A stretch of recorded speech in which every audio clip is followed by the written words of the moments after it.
In the garden behind me is a really rare bird, but I had a bit of a moral dilemma about whether I was going to come and see it and whether I was going to share it with you. But first, let's take a look at it. A suburban front garden in central Norfolk is a very unusual place to spot an exotic and rare visitor to the UK.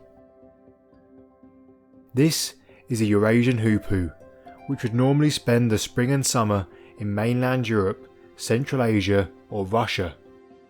In the autumn, they usually migrate southwards into southern Europe, North and Central Africa, India and Southeast Asia.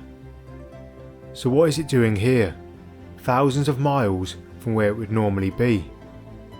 Every year, usually in the springtime, a very small number turn up in the UK after overshooting Spain on their way northwards. But it's October, so this bird must have simply made a mistake and started flying west instead of southwards whilst trying to get to its wintering grounds. Hoopoes mostly feed on small insects, sometimes also eating amphibians and reptiles, but all of these are in short supply here during the colder months, so it's likely this bird will soon realise its miscalculation and hopefully set off once more.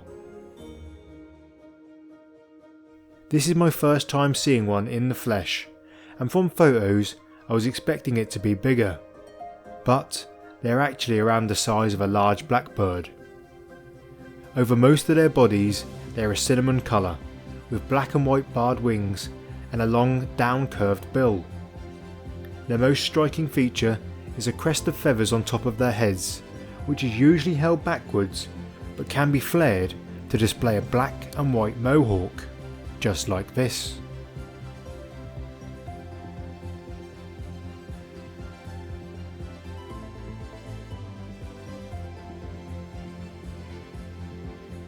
You might be wondering where they get their name from, and it has nothing to do with poo. Hoopoes are named after their call, which sounds like whoop whoop, whoop whoop.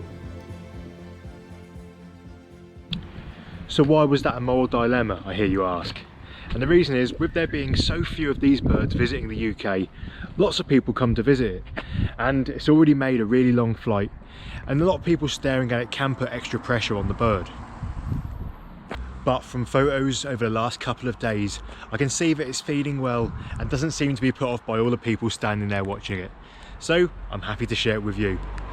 Now, if you did enjoy this video, check out the one that's on the screen for more, probably more common wildlife. Thanks for watching, and I'll see you next time.